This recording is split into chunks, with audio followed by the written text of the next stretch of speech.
입니다. 오늘 보신 말씀은 창세기 15장입니다. 창세기 15장 7절에서 17절까지 말씀입니다. 구약 성경 18쪽입니다. 창세기 15장 7절에서 17절까지 말씀 우리 함께 한번 합독하겠습니다.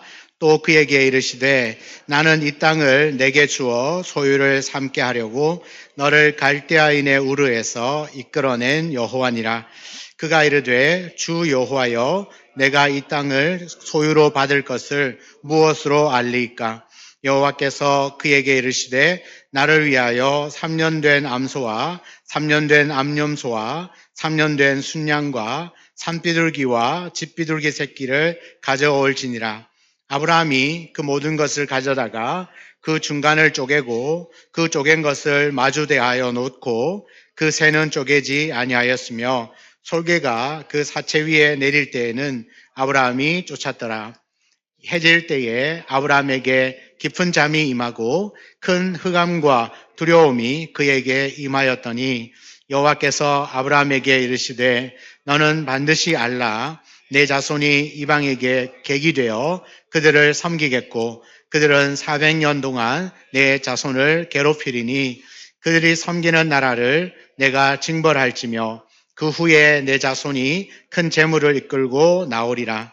너는 장수하다가 평안히 조상에게로 돌아가 장사될 것이요 내 자손은 4대 만에 이 땅으로 돌아오리니 이는 아모리 족속의 죄악이 아직 가득 차지 아니함이니라 하시더니 해가 져서 어두울 때에 연기나는 화로가 보이며 타는 횃불이 쪼갠 고기 사이로 지나더라. 아멘. 주께와 엎드려 찬양하겠습니다.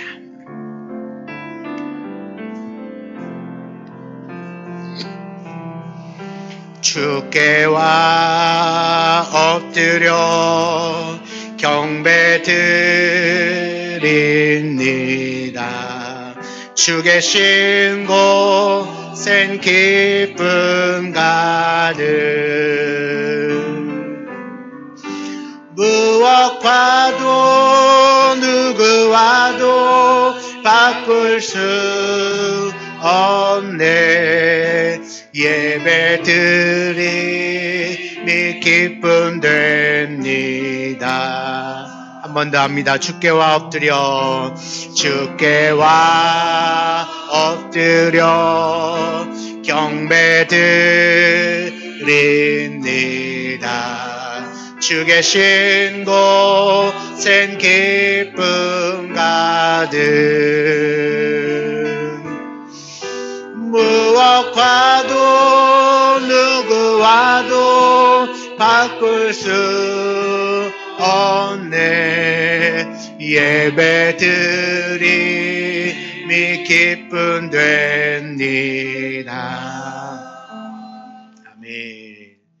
오늘 예배함이 저와 여러분에게 큰 기쁨이 되기를 주의 이름으로 축복합니다. 오늘 읽은 이 말씀을 가지고 흔들리는 믿음을 잡아주는 하나님의 언약이라는 제목으로 말씀을 함께 나누겠습니다. 말씀을 전하기 전에 언약이라고 하는 단어를 한번 생각해 볼 필요가 있는데요. 이 언약은 하나님의 약속, 하나님의 계약, 하나님의 말씀을 가장 신학적으로 잘 표현하고 있는 단어가 언약입니다. 그래서 언약이 뭐냐? 하나님의 약속의 말씀입니다. 이 언약은 약속의 말씀이고 약속한 거니까 우리가 실생활에서 조금 더 이해하기 쉬운 단어로 말한다면 계약입니다. 계약. 너와 내가 계약을 맺으면 그 계약 관계는 계약 쓸 때 뭐 조항들이 있잖아요. 그 계약을 지켜야 되죠. 이제 어기면 어떻게 됩니까? 벌금 내야죠. 어긴 것에 대하여서 대가를 치르는 것이 계약입니다. 오늘 하나님께서 하나님의 언약 했을 때 하나님이 우리와 맺은 약속, 계약, 그리고 약속해 주셨던 그 약속의 조항들, 그것을 지켜야 된다라는 의미를 담고 있어요. 그런 하나님의 약속, 하나님의 말씀, 계약, 그것을 이제 언약이다라는 말로 우리가 잘 표현을 하는데 그것을 우리가 먼저 생각하고 오늘 말씀을 들으시면 좋겠습니다. 여러분, 우리는 종종 믿음이 강할 때는 하나님이 일한다고 생각을 합니다. 그리고 분명한 확신이 있고 흔들림이 없으면 하나님이 기뻐하신다고 여겨집니다. 그런데 우리의 현실은 어떻습니까? 약속을 받았음에도 불구하고 시간이 지나갈수록 변하지 않는 상황 때문에 때로는 믿음이 흔들리기도 하고 두려움이 밀려오기도 합니다. 여러분, 기도합니다. 근데 기도하는데 당장에 뭔가 드러나는 것이 없으면, 변화가 생기지 않으면, 야, 하나님이 정말 내 기도 들으셨는가? 하나님 일하고 계시나? 정말 이 기도가 언제 응답될 건가? 그런 생각들, 조급함들 때문에 믿음이 흔들리기도 하고 때로는 두렵기도 하고 염려가 생기기도 합니다. 오늘 창세기 15장은 바로 그런 순간을 살아가는 아브라함의 이야기입니다. 아브라함은 믿음의 조상입니다. 그럼에도 불구하고 아브라함이 겪고 있는 그 흔들리는 믿음, 불분명한 확신 가운데 살아가고 있는 아브라함을 만나게 되실 겁니다. 여러분, 이 아브라함은요, 어떻습니까? 아브라함은 하나님의 부르심을 받아서 그의 고향을 떠나서 갈대아 우르를 지나 그다음 하란을 거쳐서 가나안 땅에 온 사람입니다. 그리고 하나님은 아브라함에게 분명한 말씀도 주셨습니다. 창세기 23장에 롯이 아브라함을 떠난 후에 하나님께서 아브라함에게 이르시되 너는 눈을 들어 너 있는 곳에서 북쪽과 남쪽 그리고 동쪽과 서쪽을 바라보라. 보이는 땅을 내가 너와 내 자손에게 주리니 영원히 이르리라. 내가 내 자손이 땅에 티끌 같게 하리니 사람이 땅의 티끌을 능히 셀 수 있을진데 내 자손도 세리라. 하나님이 약속하신 것은 크게 두 가지입니다. 하나는 땅에 대한 약속이고 하나는 자손에 대한 약속입니다. 자, 그런데 시간이 흘러가고 있습니다. 그런데 아브라함에게는 아직 자식이 없습니다. 그리고 그 땅에 대한 약속도 하나님이 분명히 보이는 땅을 너와 내 자손에게 주겠다고 했으면 일단 자손이 있어야 될 거 아니에요. 그런데 자손이 없어요. 그리고 땅은요, 땅을 주시려면 그 땅에 이미 살고 있는 사람들이 아브라함에게 와서 이 땅에서 사세요. 이 땅을 줄게요. 그러니까 편안하게 지내세요. 이런 것도 있어야 되는데 주변에 있는 사람들은요, 호시탐탐 저놈 쫓아내려고 이방인인 거예요. 가나안 땅에 살고 있는 사람 입장에서 아브라함은 이방인인 거죠. 그런데 그 사람이 여기 와서 목축을 하고 있으니까 항상 이게 도끼 눈을 쳐다보고 있는 거죠. 아니, 이래도 되나? 그렇게 이제 나그네 이방인처럼 취급을 하니까 언제 죽을지도 모르고 언제 쫓겨날지도 모르는 상황인 거죠. 지금 상황은 그냥 하나님의 말씀은 이 땅을 너와 내 자손에게 주겠다. 하나님 말씀을 하셨잖아요. 땅을 주겠다. 근데 현실은 그 땅에서 살아가는 게 너무너무 힘든 거예요. 자손을 주신다 했는데 자손도 없어요. 그러니까 이 아브라함이 말씀은 받았는데 현실이 너무나 다르니까 이 믿음의 사람 아브라함도 흔들리는 겁니다. 두려워지고 염려가 생기는 거죠. 그럼에도 불구하고 하나님은 아브라함을 어떻게 대하시느냐 하면 절대 책망하지 않습니다. 야, 너 왜 그렇게 믿음이 없냐? 내가 약속했지 않느냐? 믿어라. 이렇게 말하지 않아요. 그 흔들리는 믿음 한가운데 찾아오셔서 언약을 보여주시고 확증해 주시고 하나님 자신이 책임지시겠다라고 하는 그 책임지시는 방식으로 아브라함의 믿음을 세워 가십니다. 오늘 본문은 믿음이 강한 사람의 이야기가 아닙니다. 그래서 하나님은 믿음이 흔들리는 사람에게 다그치기보다는 하나님이 어떤 분인지를 먼저 선명하게 말씀합니다. 이 대목은 굉장히 중요합니다. 하나님의 말씀을 받았습니다. 믿음도 있습니다. 그런데 현실이 너무너무 안 풀리는 거죠. 고난이 있는데 다 넘어갔는가 싶은데 또 다른 고난이 찾아왔고, 문제가 있었는데 이 문제를 어찌어찌 해결했는데 또 다른 문제가 다가오고. 근데 하나님의 말씀은 뭐죠? 두려워하지 마라. 내가 너를 지킨다. 기도하면 반드시 응답된다. 그럼 도대체 그걸 언제 응답됐느냐는 거예요. 언제 응답이 되냐고요. 난 믿음도 있어요. 하나님에 대한 신뢰도 있습니다. 그럼에도 불구하고 현실이 너무나 안 맞춰주면 이 아브라함과 같이 이 마음이, 믿음이 흔들리는 것은 솔직히 사실입니다. 그래서 하나님이 아브라함에게 가장 먼저 하시는 말씀이 있습니다. 나는, 7절에 보십시오. 나는 이 땅을 내게 주어 소유로 삼게 하려고 너를 갈대아인의 우르에서 이끌어낸 여호와니라. 나는 여호와다. 나는 하나님이다. 나는 너를 그 갈대아 우르에서 이끌어낸 하나님이다. 나는 너를 구원해 준 하나님이다. 나는 너에게 은혜 베푸는 하나님이다. 하나님이 어떤 분인가를 먼저 보여주시는 거죠. 지금까지 살아온 모든 삶의 여정을 내가 이끌어온 나는 너의 하나님이다. 우리의 모든 복의 근원, 복의 시작 되시는 분이 하나님이라는 것을 분명하게 말씀하고 있습니다. 사랑하는 여러분, 우리가 내가 가지고 있는 믿음과 하나님이 주신 말씀과 살아가는 삶의 현실이 너무 동떨어진 것 같고, 언제 기도 응답이 되고 언제 내 살림이 조금 풀리고 언제 이 문제가 해결될까 고민하고 걱정되고 염려하고 답답한 심령 가운데 있을 때 기억하십시오. 하나님이 여러분에게도 말씀하실 겁니다. 나는 너를 구원한 여호와다. 나는 너에게 지금도 은혜를 베풀고 너를 지키고 너를 이끌고 너와 함께하고 싶은 여호와다. 하나님이다. 그렇게 말씀하실 겁니다. 그러면서 하나님이 어떤 분이신지를 분명하게 먼저 자기를 드러내 주셨죠.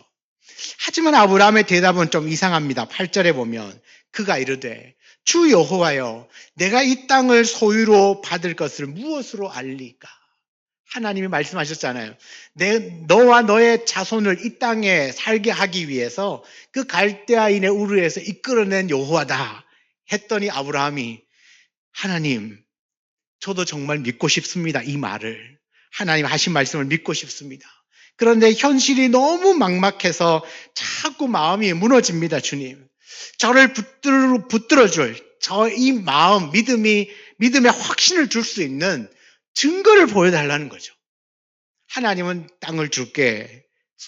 아브라함의 이야기는 증거가 뭡니까?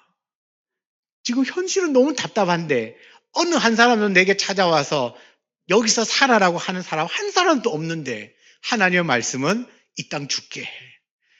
이게 뭐예요? 그죠? 그러니까 하나님 앞에 이야기를 하는 거예요. 하나님, 저도 주님 말씀 믿고 싶거든요. 나도 하나님 말씀 믿고 싶어요. 그런데 너무 답답합니다. 증거를 좀 보여주세요. 증거를 보여달라는 거죠. 그러니까 이 말은 불신앙이 아니에요.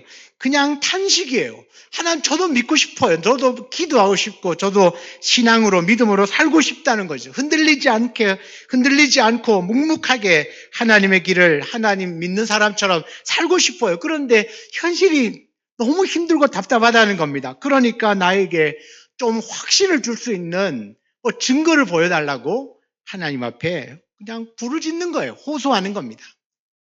그때 하나님이 아브라함에게 야, 내가 말했는데 왜 이렇게 못 믿냐? 좀 믿어라. 증거 찾지 말고. 그렇게 얘기하지 않아요. 그래, 그러면 내가 너에게 증거를 보여줄게. 그래서 하나님이 아브라함의 수준으로 내려오셔서 그가 이해할 수 있는 가장 확실한 방법으로 증거를 준비하고 계십니다. 여러분, 가장 쉬운 예로 한번 생각해 볼 때 기드온이 있죠. 기드온. 사사기에 나오는 기드온이라고 사사를 아시죠? 하나님이 기드온을 불렀어요. 큰 용사여. 네가 이 미디안으로부터 이스라엘을 구해라. 그랬더니 기드온이 자기는 그 미디안이 겁나서 숨어서 이렇게 막 타작하고 있었는데 하나님, 저는 약하거든요. 저는 할 줄 아는 게 없어요. 나를 하나님이 사사로 부르셨다는 증거를 좀 보여주세요. 그럼 어떻게 해주면 좋겠냐? 했더니만 구했던 게 이거예요. 아침에 일어났을 때 양의 털에 여기에 이슬만 맺히고 여기는 마르고 그런 거 있잖아요. 너무 쉽게 확인할 수 있는 거. 여기에는 이슬이 맺히고 여기에는 이슬이 없고 너무 선명하잖아요. 그런 가장 이해하기 쉬운 방식, 받아들일 수 있는 방식으로 하나님이 아브라함에게도 그 증거를 준비하고 계셨다는 겁니다. 아브라함에게 말씀합니다. 재물을 준비해라. 어떤 재물입니까? 3년 된 암염소, 순양, 그 다음에 산비둘기, 집비둘기 새끼를 가져오게 합니다. 왜 이렇게 하냐면 여러분 그 당시 고대 근동 지역에서 서로 간에 언약을, 약속을 맺을 때, 계약을 할 때 계약을 체결하는 방식이 뭐냐 하면 짐승을 잡아옵니다. 그리고 그 짐승을 두 개로 쪼갭니다. 그리고는 나눕니다. 이렇게 쪼개니까 두 덩어리가 생긴 거죠. 그래서 쪼개어서 이렇게 마주보게 합니다.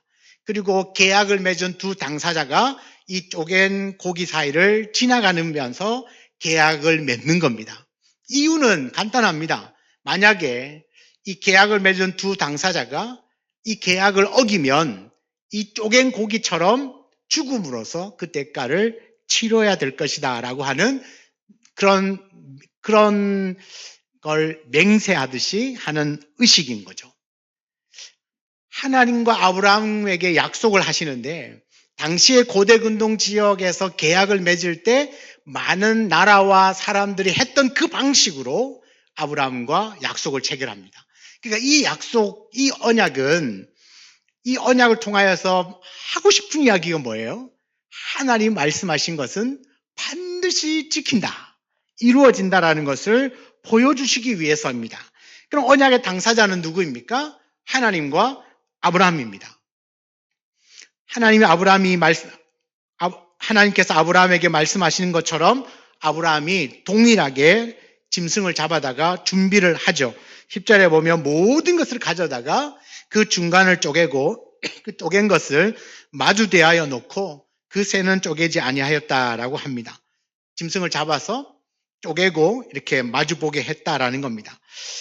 여기서 진짜 중요한 것은 하나님이 아브라함의 수준으로 내려오셨다는 겁니다. 아브라함이 이해할 수 있는 방식으로 설명을 하는 거죠.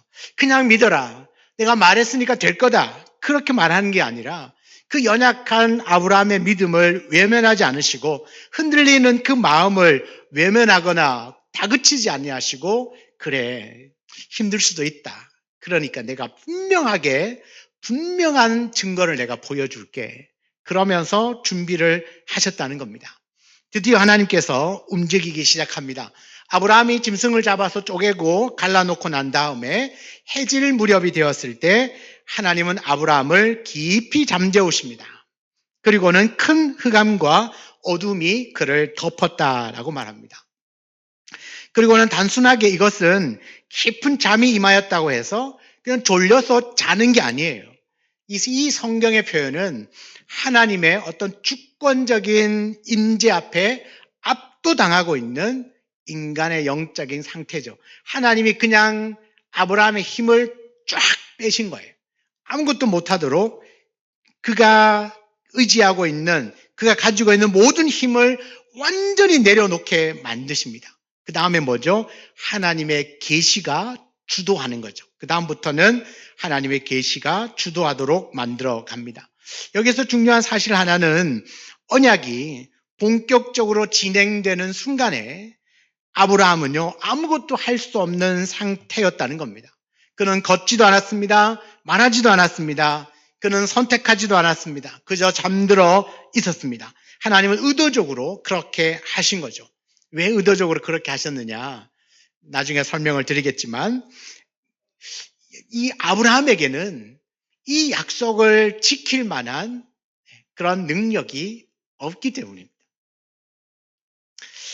자, 그러면 하나님은 아브라함을 깊이 잠들게 하시고 난 다음에 아브라함에게 앞으로 일어나게 될 미래를 계시를 하시는데요. 세 가지를 계시하십니다. 첫 번째는 그의 자손, 그 아브라함의 자손이 이방에서 객이되어 400년 동안 고난을 당할 거다. 두 번째는 그렇지만 하나님이 그 민족, 이스라엘을 괴롭혔던 민족을 심판할 거다. 세 번째는 그 후에는 내 자손이 큰 재물을 가지고 나오게 하실 것이다. 세 가지입니다. 이 세 가지가 뭐예요? 계약의 조건인 거예요. 계약 내용인 거예요. 계약 내용. 하나님이 아브라함과 맺은 계약 내용이에요. 400년 동안 이방에 객이 되면서 고난당할 거다. 두 번째는 너를 고통스럽게 한 그 민족을 내가 심판할 거다. 세 번째는 심판하고 그 땅에서 나올 때 큰 재물을 가지고 나오게 될 것이다. 세 가지 조항입니다. 이 세 가지 조항을 들으시니까 뭐가 생각나십니까? 출애굽이 생각나시죠? 그런데 지금 아직 출애굽은 한참 뒤에입니다. 그죠? 그런데 지금 하나님은 그 출애굽 사건을 미리 말씀하고 있다는 겁니다. 지금은 아직 이스라엘이라고 하는 민족이 있습니까? 아직 없습니다. 그러면 이 이스라엘이라는 민족이 애굽에서 종살이를 하고 있습니까? 아닙니다. 하나도 시작된 것이 없는데 하나님은 이미 시작하고 있습니다. 근데 실제로 여러분 우리가 알다시피 이스라엘은 애굽의 종으로 430년 동안이나 고난을 당합니다. 오늘 여기는 400년이라고 했지만 그냥 대략 400년이라는 말씀이고 실제로는 430년, 430년입니다. 그리고 애굽에 내려진 10가지 재앙을 통해서 출애굽이 시작됩니다. 하나님이 그 괴롭히는 민족을 심판하시겠다고 그랬잖아요. 그 10가지 재앙을 통하여서 심판하시고 출애굽이 시작됩니다. 자, 그 민족을 심판하시고 나올 때 이스라엘이 큰 재물을 가지고 나오게 됩니다. 출애굽기 12장에 보면 이스라엘 자손이 모세의 말대로 하여 애굽 사람에게 은근 패물과 의복을 구하매 여호와께서 애굽 사람들에게 이스라엘 백성에게 은혜를 입히게 하사 그들이 구하는 대로 주게 하심으로 애굽 사람의 물품을 취하였더라. 종으로 있던 사람이 자유를 얻어서 나가겠다고 하는데 그냥 돌려보내주면 얼마나 배 아픕니까? 그냥 보내는 것도 배 아픈데 뭘 구해요? 은과 금과 폐물을 그 다음에 옷을 구했는데 구하는 대로 다 주어서 내보냈다는 겁니다. 하나님이 언약 조항에 있었죠. 큰 재물을 취한다고. 그 조항이 지금 지켜지고 있는 거예요. 하나님이 첫 번째, 두 번째, 세 번째 세 조항을 들고 약속을 맺었는데 계약을 했는데 그 계약이 그대로 이루어지는 것을 볼 수 있습니다. 아직 시작도 안 한 역사인데 하나님은 그 시작과 과정과 결말 모두를 다 하나님이 붙들고 계시다는 것을 볼 수 있습니다. 여러분, 언약은 하나님께서 즉흥적으로 만들어낸 게 아닙니다. 인간의 질문에 방편으로 응답하신 것도 아닙니다. 언약은 이미 하나님의 계획 속에 있는 구속의 로드맵과 같은 것이죠. 길을 다 하나님이 만들어 놓으시고 때가 되어서 성취해 가는 것입니다. 또 하나가 있습니다. 16절에 보면 내 자손은 4대 만에 이 땅으로 돌아오리니 이는 아모리 족속의 죄악이 아직 가득 차지 아니함이니라 하시더라. 아모리 족속의 죄악이 아직 가득 차지 않았기 때문에 4대라고 하는 긴 시간을 너희는 기다려야 한다라는 겁니다. 하나님이 기다리시는 겁니다. 심판을 기다리시는 거죠. 심판이 유예가 된다고 그러죠. 유예가 됩니다. 왜 하나님이 즉각적으로 심판하지 않으실까요? 왜 기다리시겠습니까? 여러분, 하나님의 기다리심은 우리에게 회개할 기회를 주시는 겁니다. 아모리 족속이 아무리 죄가 가득하다 하더라도 그들도 구원받아야 될 거 아니에요. 그래서 시간을 주고 회개할 기회를 주어서 하나님께로 돌아올 수 있도록 하기 위하여 유예를 시켜주는 거예요. 심판을 유예시켜주는 거죠. 여러분, 예수님의 재림이 왜 아직 일어나지 않습니까? 기다리고 계시는 겁니다. 유예죠, 유예. 어떤 기다림입니까? 돌아갈 기회, 회개할 기회를 주시는 겁니다. 회개할 기회를 주시는 거지 어떤 사람들의 거짓된 주장처럼 에이, 주님 안 온다? 이거 무슨 재림이 말이 되나? 그렇게 얘기하는 사람들의 말은 맞지 않다는 겁니다. 더디 임하시는 것은 주께서 더디 임하시는 것은 믿는 우리들도 마찬가지지만 이 땅에 있는 많은 사람들에게 회개할 기회를 주시기 위해서입니다. 아모리 족속도 마찬가지입니다.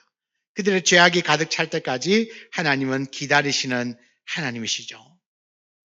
하나님 약속을 하셨습니다. 그리고는 이 약속이 반드시 이루어질 것에 대한 행위를 이제 보여주셔야 될 거 아니에요. 증거를 보여주셔야 합니다. 그 증거되는 장면이요. 어떻게 보면 이 창세기, 아니 성경 전체로 봤을 때도 가장 복음적인 장면이 등장합니다. 그 복음적인 장면으로 우리를 데려가는 거죠. 해가 어두워지기 시작합니다. 자, 갑자기 연기가 나는 화로가 등장하고 타는 횃불, 불이 활활 타오르는 횃불이 하나 등장하더니만 그 쪼갠 고기 사이로 지나갑니다. 한번 머릿속에 상상을 한번 해보시죠. 아브라함이 3년 된 암염소, 순양을 잡아다가 2개로 쪼갰습니다. 갈라놓습니다. 이렇게 갈라놓고 기다리고 있는데 아브라함을 하나님이 잠재우셨어요. 아브라함은 저 한쪽에 넘어져 있습니다. 그런데 갑자기 횃불이 등장하더니 그 쪼갠 고기 사이를 지나가는 거죠. 여러분, 이건 단순하게 상징적인 그냥 장면이 아닙니다. 언약 체결의 결정적인 순간이죠. 고대 관습대로라면 하나님과 아브라함이 함께 그 쪼갠 고기 사이를 지나가야 합니다. 하지만 아브라함은 잠들어 있습니다. 그 사이를 지나가신 분은 하나님이십니다. 아브라함은 어디에도 등장하지 않아요. 여전히 잠들어 있습니다. 언약의 길을 지나가신 분은 오직 하나님 한 분이라는 거죠. 무엇을 의미하겠습니까? 이 언약이 깨지면 그 책임은 내가 진다. 이 언약이, 이 약속이 무너지면 그 대가는 내가 치르겠다. 하나님께서 홀로 이 언약의 책임을 지시겠다는 선언이죠. 그야말로 파격적인 은혜입니다. 왜냐하면요, 아브라함이 하나님의 이 약속을 지킬 수 있는 능력이 없다는 것을 너무나 잘 알기 때문에, 만약에 아브라함이 이 약속을 지키지 못하면 아브라함이 죽어야 합니다. 그의 후손도 마찬가지입니다. 언약은 파기될 것이고 죽어야 합니다. 이 짐승처럼. 그런데 뭐죠? 이 인간 아브라함은 하나님이 잠재우시고 그 쪼갠 고기 사이로 홀로 지나가시는 거죠. 만약에 너가 실패하더라도 내가 나를 쪼개서라도 이 약속 반드시 지킨다. 그런 의지를 보여주시는 거죠. 하나님은 아브라함에게 순종을 먼저 요구하지 않습니다. 끝까지 믿어라, 흔들리지 말라고 말씀하지도 않아요. 오히려 하나님은 연약한 아브라함을 잠재우시고는 모든 책임을 홀로 다 떠안으셨습니다. 이것이 은혜 언약입니다. 철저한 파격적인 은혜 언약이죠. 여러분, 이 횃불, 지나가는 횃불, 그래서 횃불 언약이라고 하는데요.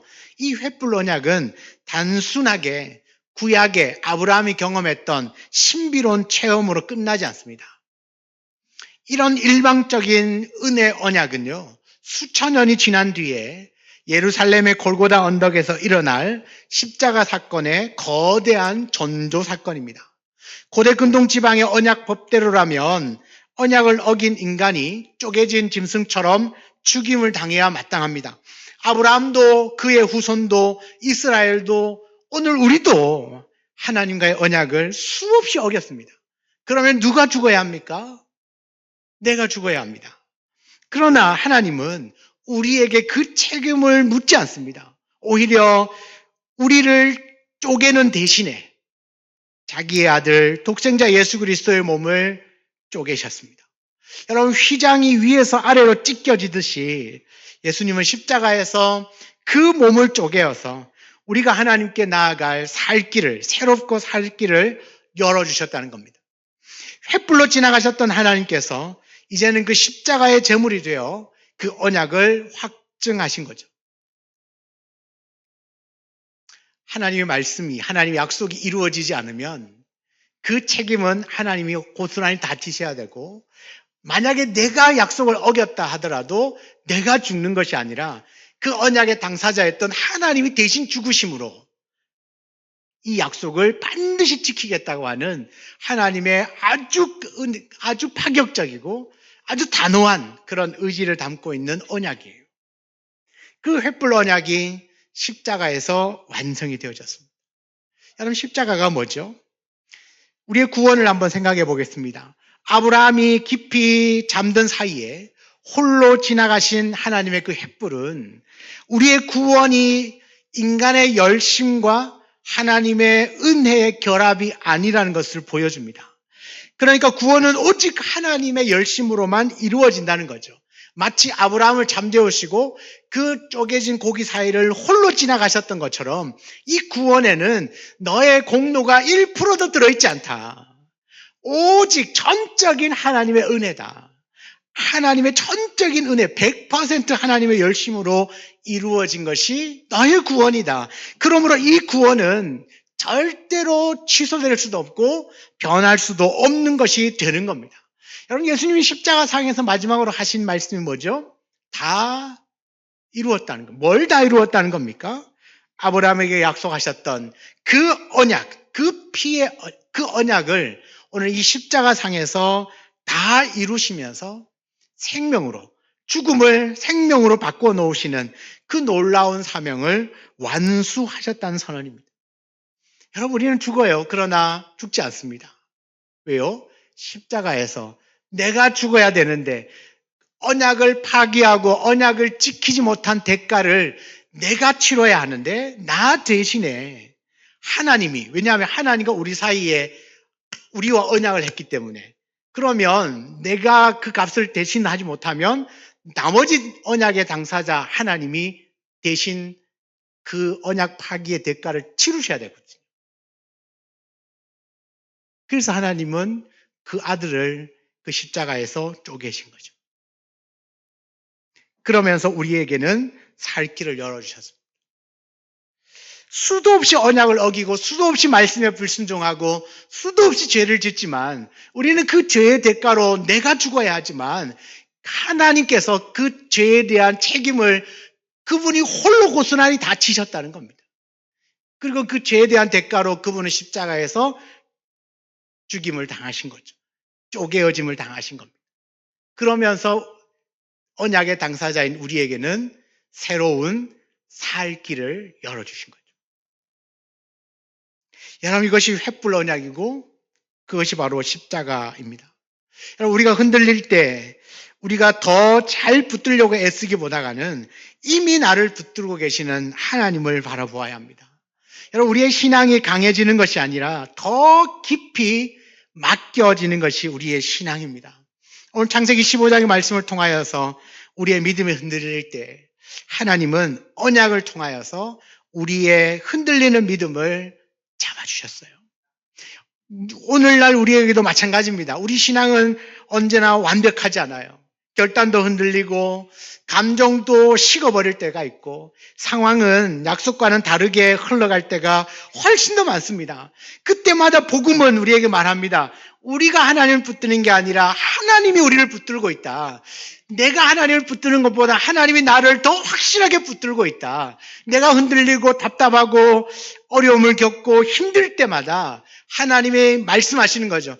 내가 너에게 한 약속이 안 지켜진다면 그 모든 대가는 내가 다 치를 거니까 걱정하지 마라. 나는 너를 그 갈대 우리에서 이끌어낸 여호와다. 나는 너를 지키는 여호와다. 나는 너를 끝까지 책임지는 여호와다. 나는 지금도 너를 사랑하고 너에게 은혜 베풀기를 원하는 나는 여호와다고 끊임없이 말씀하고 계시는 거죠.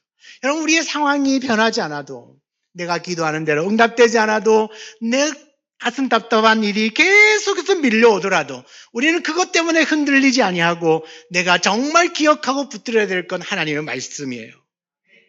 하나님의 말씀. 왜냐하면 그 말씀은 변하지 않거든요. 그리고 그 말씀은 하나님이 목숨 걸고 지키시겠다고 약속하신 거고 실제로 그 증거를 십자가에서 보여주셨습니다. 그보다 더 확실한 증거는 없어요.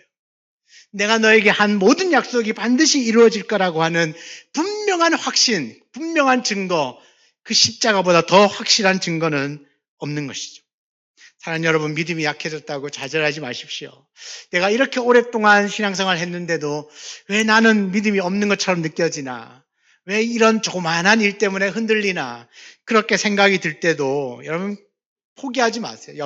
걱정하지 마십시오. 다 그런 연약한 인간이 우리입니다. 그걸 아시기에 하나님이 십자가를 우리에게 보내주신 거예요. 다만 우리가 흔들릴 때마다 여러분 말씀을 꼭 펴셨으면 좋겠어요. 말씀을 펴서 소리내어 읽으시기 바랍니다. 그러면 우리가 살아가고 있는 그 세상의 환경이 아니라 하나님의 말씀을 붙들게 되면 그 말씀이 저와 여러분을 더 분명하게 세워주실 겁니다. 자, 여러분 리딩 지저스의 말씀을 듣기만 하실 텐데 정말 마음이 답답하시면 소리내어 읽으십시오. 말씀을 몇 번이라도 읽으십시오.